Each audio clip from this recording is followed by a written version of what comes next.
قسما بالله رب العالمين وارتضينا غير دين الله دين فهو دين الحق دين الأنبياء إنه الإسلام. شعبان کی جو 15ویں شب ہے جس کو شب برات کہتے ہیں، یعنی وہ رات جس میں مخلوق کو گناہوں سے بری کیا جاتا ہے، اس سے متعلق دو نقطہ نظر ہے، دو خیال ہے۔ ایک خیال کے مطابق تو اس کی سرے سے کوئی فضیلت ہی نہیں ہے، اور دوسرے خیال کے مطابق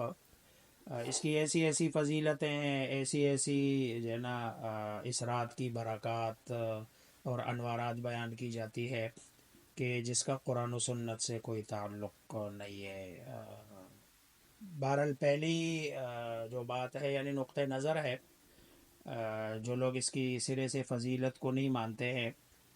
اس کی فضیلت سے متعلق تقریباً 10 صحابہ کرام رضوان اللہ تعالی علیہ مجمعین سے روایات منقول ہے، جس سے اس کی فی الجملہ فضیلت ثابت ہوتی ہے۔ پہلی جو روایت ہے، حضرت عائشہ رضی اللہ تعالی عنہا فرماتی ہے کہ ایک رات کو میں شعبان کی 15ویں شب میں میری آنکھ کھلی ہے، سرکار دو عالم محمد مصطفیٰ صلی اللہ علیہ وسلم کو اپنی بستر پہ نہیں پایا، تو میں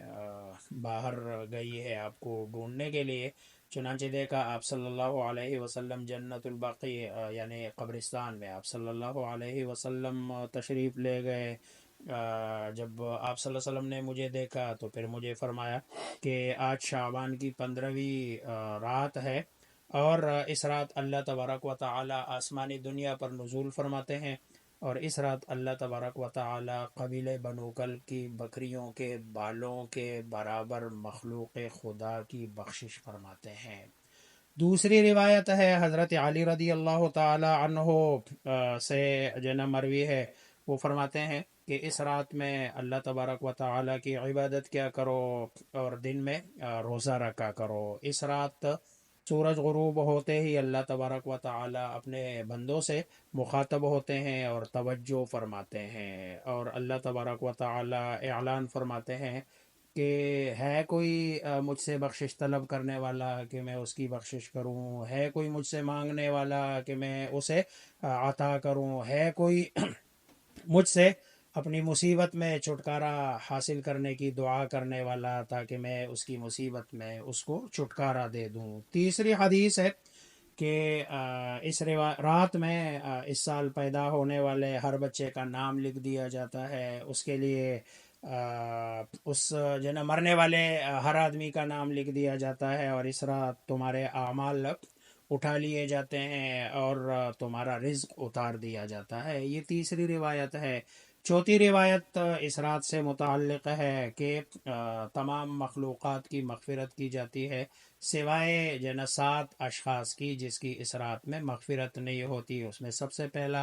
اللہ تبارک و تعالیٰ کے ساتھ شریک ٹھہرانے والا، دوسرا والدین کا جو نافرمان ہے، تیسرا کینہ پرور ہے جو کینہ رکھنے والا ہے، چوتھا آدمی شرابی ہے، پانچواں قاتل ہے، اور چھٹا شلوار کو ٹخنوں سے نیچے رکھنے والا ہے، اور ساتواں آدمی چغل خور ہے جو چغل خوری کرتا ہے۔ ان 7 آدمیوں کے علاوہ اس عظیم رات میں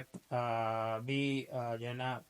سب کی مغفرت ہوتی ہے، لیکن ان 7 آدمیوں کی اس رات میں بھی مغفرت نہیں ہوتی۔ یہ ساری روایات ہے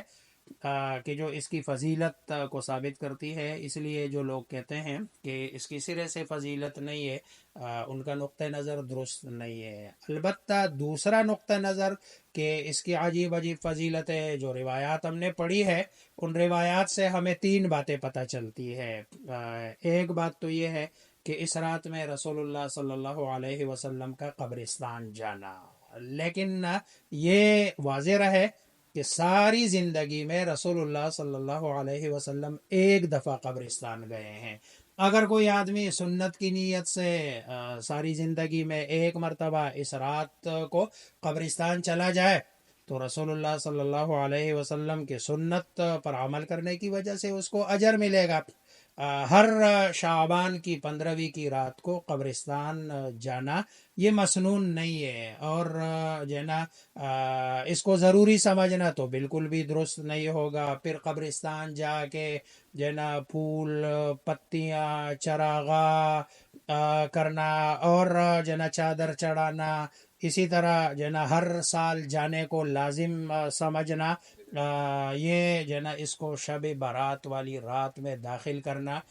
ٹھیک نہیں ہے، اور یہ بدعت ہے۔ رسول اللہ صلی اللہ علیہ وسلم سے جو چیز جس درجے میں ثابت ہو اتنا ہی کر لینا چاہیے، اس سے زیادہ کرنے کی اجازت نہیں ہے۔ دوسرا کام کہ اس رات کو نوافل کا اہتمام کرنا، ذکر و اذکار کرنا، اسی طرح قرآن کریم کی تلاوت کرنا، لیکن ایک بات کا اس میں بھی خیال رکھنا چاہیے کہ نوافل ایک ایسی عبادت ہے کہ اس کا اجر و ثواب تب ہی ملتا ہے یا زیادہ ملتا ہے کہ جب بندہ خلوت میں ہو، تنہائی نوافل میں مطلوب ہوتی ہے، لہذا یہ خلوت کی عبادت ہے، اور خلوت بندے کو اپنے گھر میں زیادہ بہتر جو ہے نا نصیب ہوتی ہے، لہذا جو ہے نا سب لوگ اپنے گھروں میں نوافل کا اہتمام کریں، اور جو ہے نا لیکن نا کوئی خاص عبادت جیسے بعض لوگ کہتے ہیں اتنے نوافل پڑھنے چاہیے، اتنی تلاوت یا یہ ذکر اذکار، اس طرح کی کوئی جو ہے نا عبادت رسول اللہ صلی اللہ علیہ وسلم سے اس رات میں ثابت نہیں ہے۔ اور تیسری چیز جو ان روایات سے سمجھ آئی ہے کہ بھائی دن میں روزہ رکھنا یہ مستحب ہے۔ ایک تو اس بارے میں حضرت علی رضی اللہ تعالیٰ عنہ والی روایت ہے، اور دوسرا ویسے بھی رسول اللہ صلی اللہ علیہ وسلم ہر مہینے کو ایامی بیز یعنی 13 14 15 کے روزے رکھا کرتے تھے، تو اس میں وہ روزہ بھی ایامی بیز کا بھی آ جائے تو ایک نیت 15 شعبان کی بھی ہو، ساتھ میں ایامی بیز کی بھی نیت ہو تو دوہرا اجر ملے گا۔ باقی اس رات میں پٹاخے ہے، آتش بازی ہے، یا جو ہے نا حلوے کی رسم ہے، یا کھانا پکا کے ایک دوسرے کے گھروں میں بھیجنے کی جو رسمیں ہیں، یہ سب خرافات بھی ہے اور اسراف میں شامل ہے، لہذا ان سے اجتناب کرنا چاہیے، اور جو ہے نا ان چیزوں میں مشغول ہو کر بندہ اللہ تبارک و تعالی کی مغفرت اور عبادت سے محروم ہو جاتا ہے، اور شیطان کا اصل مقصد بھی یہی ہے کہ عبادت سے ہٹا کر دوسری چیزوں میں بندے کو ڈال دے۔ لہذا خلاصے کے طور پر کہ بھئی جو لوگ کہتے ہیں اس کے سرے سے فضیلت نہیں ہے وہ بھی درست نہیں ہے، اور جو فضیلت کے نام پر اپنی طرف سے بہت ساری چیزیں اس رات میں داخل کرتے ہیں ان کا نقطہ نظر بھی درست نہیں ہے۔ من جملہ فضیلت ثابت ہے، البتہ جو ہے نا فضیلت جو ہے نا کے لیے کوئی خاص عبادت نہیں ہے، عام روٹین کی اگر کوئی بندہ عشاء کی نماز بھی جو ہے نا باجماعت پڑھ لے اور فجر کی نماز باجماعت پڑھ لے تو اس کو بھی ثواب مل جائے گا، اجر مل جائے گا۔ اللہ تبارک و تعالی ہم سب کو سنت پر چلنے اور بدعات سے بچنے کی توفیق عطا فرمائے۔